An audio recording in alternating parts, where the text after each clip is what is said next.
हमने बचपन में मसला पढ़ लिया था कि इस बुनियाद पे नस्ल रोकना कि खिलाऊंगा कहां से, इस बेस पे नस्ल रोकना हराम है। इजमा इस पर बस जब हमें पता चल गया, हमने कहा भाई जेब में पैसे हो या ना हो, हम इस बेस पे नस्ल नहीं रोक सकते। लेकिन लोग कंफ्यूज हैं। अभी आपको मैं जहाज का किस्सा सुनाऊं। मैं जा रहा था, एक साहब मेरे साथ आके बैठे, किसी की गीबत नहीं है, किसी को क्या पता क्या बात, और गीबत की बात भी नहीं है, उनके तो एक नजरिया था। वो मेरे पास आए जहाज में ना, इजाजत लेके साथी से कि यार मुफ्ती साहब के साथ बैठने हैं। कहते हैं कि मैं पूरी बात नहीं बताऊंगा ताकि ऐसा ना उनके खानदान वाले समझ जाएं कि ये इन्हीं की बात हो रही है, इसलिए मैं थोड़ा सा वाकये को थोड़ा सा चेंज करूंगा मैं, ताकि बिल्कुल पता ना चले। तो उन्होंने मुझसे कहा कि भाई मेरी 3 बेटियां हैं, अब मैं चाहता हूं बेटा हो। अब मैं क्या चाहता हूं? बेटा हो। तो मैं वो जो आजकल आ रहा है ना, वो क्या यार, जिसमें जेंडर को सिलेक्ट कर सकते हैं टेस्ट ट्यूब बेबी के जरिए, उसका एक खास नाम है IVF। टेस्ट ट्यूब बेबी के जरिए जब औलाद हमल ठहराया जाता है तो उसमें जेंडर यानी लड़का है या लड़की ये सेलेक्ट करना मुमकिन होता है। तो मुझे कहने लगे अब 3 बेटियां हमारी हो गई हैं, मैं चाहता हूं बेटा हो जाए। तो अब हम लोगों ने तय ये किया है, बड़ी एजुकेटेड फैमिली थी, पढ़े लिखे लोग थे, तो हमने तय ये किया है कि अब हम टेस्ट ट्यूब बेबी के जरिए बच्चे हमल ठहराएं और लड़का हम मुंतखब कर दें। तो लेकिन मुफ्ती साहब मेरे दिल में थोड़ी सी बाल है, पता नहीं ये जायज भी है या नहीं है। तो क्योंकि मुसलमान थे ना, वो गैर मुस्लिम होता तो पूछता, नहीं पूछता। वो उसकी 3 बेटियां होनी नहीं थी जब गैर मुस्लिम होता ना। तो मुझे कहने लगे कि मैं चाहता हूं कि ये, मैंने कहा जायज नहीं है, जेंडर की सिलेक्शन की इजाजत बोलो नहीं। मैंने कहा रैंडमली जो भी हो जाए, लड़का हो या लड़की, ये किस पे छोड़ दो? अल्लाह पे। फिर मुझे पढ़े लिखे लग रहे थे, मैंने कहा मैं एक बात आपसे को बताऊं कि खराबी शुरू कहां से हो रही है। मैंने कहा आपके 3 या 4 बेटियां जो हो गई ना, वो बेटे की लालच में हुई हैं, वरना आप एक के बाद भी बेटी ना पैदा होने देते। Am I correct? उन्होंने कहा यस करेक्ट, वरना 2 बच्चे से ज्यादा आजकल कोई नहीं चाहता, समझ रहे हो। मैंने कहा खराबी यहां से शुरू हो रही है। आपका यह था कि एक बेटा एक बेटी होगा, हमारी फैमिली कंप्लीट हो जाएगी और हम ब्रेक लगा देंगे। वो कुदरत ने आपके इस जज्बे का जरा भी ख्याल बोलो नहीं किया। कुदरत ने आपको एक बेटी की, आपने चांस लिया कि एक और ट्राई मारते हैं, फिर चांस लिया एक और हो गई, ओहो बेटी। एक तो खुशी नहीं हुई होगी उसके ऊपर, रोने का दिल चाहोगा यार हमारे पास 2 ही चांस थे, एक बेटा एक बेटी, वो चांस क्या हो गया? मिस हो गया। टेंशन में आए होगे, वो डिप्रेशन अलग। फिर आपने कहा चलो एक चांस और लेते हैं, फिर बेटी हो गई, अब आप मुसीबत में पड़ गए। तो मैंने कहा ये बुनियादी गलती यहां से हो रही है कि मजहब ने ये कहा है कि कितनी बेटे कितनी बेटियां कितनी औलाद, ये आपकी सिलेक्शन नहीं है, ये किस पे छोड़ दो? अल्लाह पे। आपकी नीयत ये होती है मैं तरबियत नहीं कर पाऊंगा, और एक्चुअली मेरी, हालांकि ठीक ठाक पैसे वाले आदमी थे आजकल। फिर मुझे कहने कि नहीं मुफ्ती साहब मैं आपकी इस बात से एग्री नहीं करता, एक्चुअली देखें होता यह है कि अब वही है ना, अकल क्या इस्तेमाल हो रही है, गैर जरूरी जगह ना अपने आप को फंटर समझना, गैर जरूरी अकल का इस्तेमाल। जहां मदद ने पाबंदी लगा दी है वहां अकल को घुसेड़ना। कह रहे देखें एक्चुअली होता यह है कि अब बच्चों का ऐसा तो नहीं ना कि बरसाती मेंढकों की तरह बच्चे ही पैदा करते रहे। देखें बच्चों की तरबियत, एक्चुअली फोकस किसको करना है हमने? तरबियत। अब आप देखें सोसाइटी में गुर्बत, महंगाई, वसाइल की कमी, इतने बच्चे कौन पालेगा? मैंने कहा यार काइंडली प्लीज काइंडली, वसाइल की कमी नहीं है, जहाज में जा रहे हो यार तुम, सही है ना, गाड़ी पे क्या ख्याल, जहाज में बैठ के जाए। ये बात कोई रेडी वाला टमाटर वाला करे तो समझ में आता है। फिर मैंने उनको रिपोर्टें पेश की बाहर के माहिरीन की कि वसाइल दुनिया में आबादी के रेशो के लिहाज से कम नहीं हो रहे बल्कि बढ़ रहे। पूरा तमीज से उनको एक्सप्लेन किया, पूरी बहस की, समझाया कि वसाइल की कमी जब मसला बनती है, वसाइल की कमी का मसला जब होता है जब इंसान पैदा होता और 2 हाथ और 2 पांव के बगैर पैदा होता। मैंने कहा भाई जितने बच्चे पैदा होते हैं 2 हाथ, आप भी तो किसी के बच्चे हो ना, क्या बाप पे बोझ बने हुए हो? आपने भी तो पढ़ा लिखा कमा रहे हो ना, तो बच्चे में कमाने की ताकत, बेटी का तो इंतजाम उसके ससुराल के जिम्मे, शौहर के जिम्मे है, और मर्द खुद कमाएगा। घंटा मैंने उनको बिठा के समझाया ना। मैंने कहा आप देखो ये जो 2 बच्चों वाली पॉलिसी है उसका नुकसान क्या हो रहा है। जिसके 2 बच्चे हो गए, एक बेटा मिल गया, वो नस्ल रोकेगा, जिसके नहीं हुए वो बेटे की लालच में नस्ल बढ़ाएगा। ऐसा होगा कि नहीं होगा? तो लड़का और लड़की के ग्रोथ रेशो जो नेचुरली होना चाहिए उसमें खराबी आएगी कि नहीं आएगी? है भाई बताओ ना। उन्होंने कहा यकीनन आएगी। मैंने कहा इससे तो अगली नस्ल तबाह हो गई कि नहीं हो गई? बच्चियों के तो मसाइल खड़े हो जाएंगे। फिर वो कहते हैं चाइना में और हिंदुस्तान में भी तो 2-2 बच्चे। मैंने कहा वहां एक जुल्म हो रहा है, जब एक झूठ बोला जाता है ना, उसको छुपाने के लिए 100 झूठ और बोलने पड़ते हैं।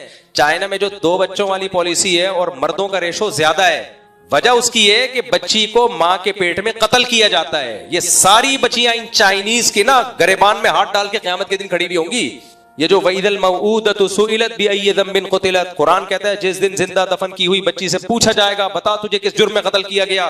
इस आयत की तफसीर में उलमा ने लिखा है कि वो बच्चियां भी दाखिल है जिनको मां के पेट में गिराया गया है, क्योंकि हमल जब पूरा मुकम्मल हो जाता है और पता चल जाता है कि लड़का है या लड़की, उसके बाद ये गिराने का अमल होता है।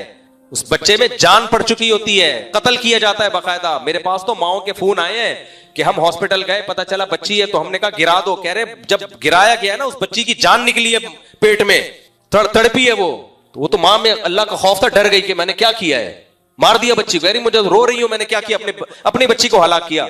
करोड़ों बच्चियां चाइना में और इंडिया में मां के पेट में कत्ल की गई हैं, तब जाके ग्रोथ रेशो पे उन्होंने क्या किया है, कंट्रोल। नहीं आ रही समझ में?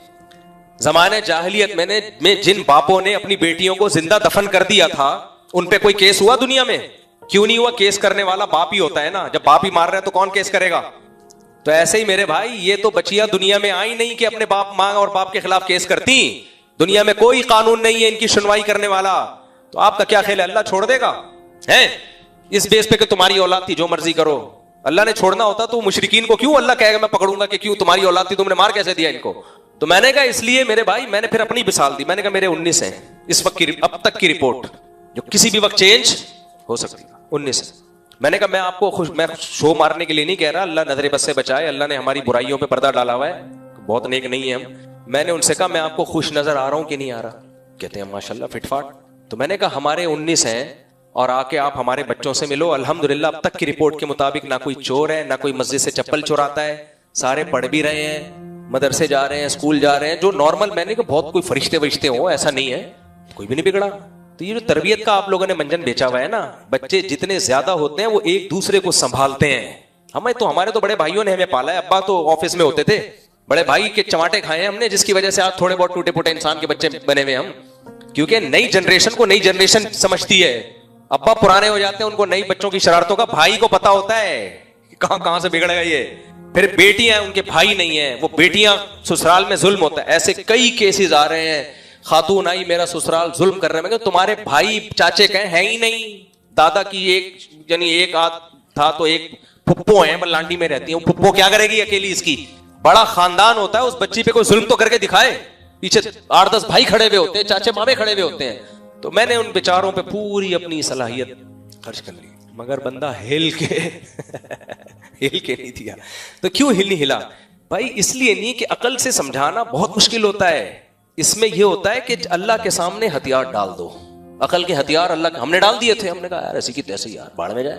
जब अल्लाह ने कह दिया कह दिया। अब कोई आजमाइश भी अगर आ गई औलाद की वजह से, अल्लाह ना करे, तो हम कहेंगे अल्लाह ने, हमने तो आपका हुक्म समझ के किया था, अब आजमाइश है तो अल्लाह सबर की भी तौफीक देगा। बाज़ दफा आदमी काम अच्छा करने चलता है, आजमाइश आ जाती है, तो क्या करता है वो, भाई हमने तो काम ठीक किया था, हमने काम, आपने सही डॉक्टर से इलाज किया, दवा भी ठीक, वो रिएक्शन कर गई तो आपको निदामत नहीं होती। आपको यार मेरे बस में तो यही था कि डॉक्टर भी पेट ही का है, दवा भी इसने बिल्कुल यूट्यूब पे भी सर्च कर लिया, हर डॉक्टर फिर भी खा के अगर रिएक्शन हो गया तो अब वो तो अल्लाह के हाथ में है ना। लेकिन खा ही जहर रहे हो, चल ही गलत ट्रैक पे रहे हो, तो डिप्रेशन के अलावा कुछ भी नहीं है। तो मैंने कहा भाई ये जेंडर की सिलेक्शन की अगर इजाजत दे दी जाए ना, तो ग्रोथ रेशो की ऐसी की तैसी हो जाएगी। फिर आप आज एक लड़का, कल कहेगा तो एक बंदा कहेगा मुझे तो 6 लड़के चाहिए, लड़के ही लड़के। वही हशर होगा जो चाइना और इंडिया में, लड़के ज्यादा औरतें कम। तो चाइना में तो सुना है औरत के लिए जंगें शुरू होने वाली हैं, लेकिन फिर होता क्या है, जब औरतें नहीं मिलती तो फिर वो उसी तरफ जाते हैं, वो फिर गलत ट्रैक पे तरफ जाएंगे, फिर उसकी आदत हो जाएगी उनको। तो अल्लाह ने हमारे लिए इतना आसान रख दिया। अल्लाह ने बोला भाई तेरे तू 1 रुपया भी जेब में नहीं है, नस्ल रोकने की इजाजत नहीं है। नहनु नरज़ुकुकुम व इय्याहुम, हम तुम्हें भी रोजी देंगे और इनको भी। उन्होंने मुझे कहा कि अकल भी तो हमें इस्तेमाल करनी चाहिए। मैंने कहा अकल इस्तेमाल करनी चाहिए, लेकिन खुदा के खिलाफ नहीं इस्तेमाल करनी चाहिए। अकल यही कहती है कि खुदा की अकल हमारी अकलों से बड़ी है। और मैंने कहा अकल अगर सही इस्तेमाल करोगे ना, तो बच्चा पैदा होते ही माँ की छातियों में दूध आना इसकी अलामत है कि अल्लाह इसको पैदा करने में गाफिल नहीं है। सिस्टम अल्लाह ने बनाया हुआ है, पैदा होगा तो दूध आएगा, पैदा हुए बगैर नहीं आएगा। अब आप कहोगे यार उसके तो इतने बच्चे हो गए, उसके तो माँ के दूध आता रहा है, मैं तो अभी तक दूध ही नहीं आया, तो मैं बच्चे कैसे पैदा करूं? अबे पैदा करेगा तो आएगा ना। तो बच्चा पैदा होगा तो तुम्हें अल्लाह गुंजाइश देगा माली, ताकि इसके खर्चे उठाओ। नहीं होगा तो ऐसे ही घूमते रहो। जैसे मैंने देखा हमारे क्लास फेलो जो कमा रहे थे कि पैसे ही नहीं है, अब तक पैसे ही नहीं है। लोगों की शादियां भी हो गई, बच्चे भी हो गए, बच्चे बड़े भी हो गए, उनके बच्चों के बच्चे हो गए, खाते पीते चले गए दुनिया से। इनके पास अब तक की रिपोर्ट के मुताबिक पैसे ही नहीं आए। तो अल्लाह ताला का बहुत बड़ा करम है मेरे भाई, अल्लाह ने हमें इस्लाम दे दिया, हमारी कंफ्यूजन 20 चीजों में अल्लाह ताला ने खत्म कर दी। जब अल्लाह रसूल का हुक्म आ गया, भाई अल्लाह को ज्यादा पता है। जैसे डॉक्टर के पास इल्म होता है, हमारे पास कम इल्म है, तो डॉक्टर जो दवा देते अब क्या उसमें रिसर्च करेगा कि पैराडोल खाऊं कि नहीं खाऊं, क्या यार अच्छे डॉक्टर ने दे दी बस चुप करके खा लेता है आदमी। तो हमें अल्लाह से ज्यादा किस पे एतमाद हो सकता है? तो मजहब आपकी बहुत सारी कंफ्यूजन को दूर कर देता है, इसलिए हम सुकून में, गैर मुस्लिम सुकून में नहीं है।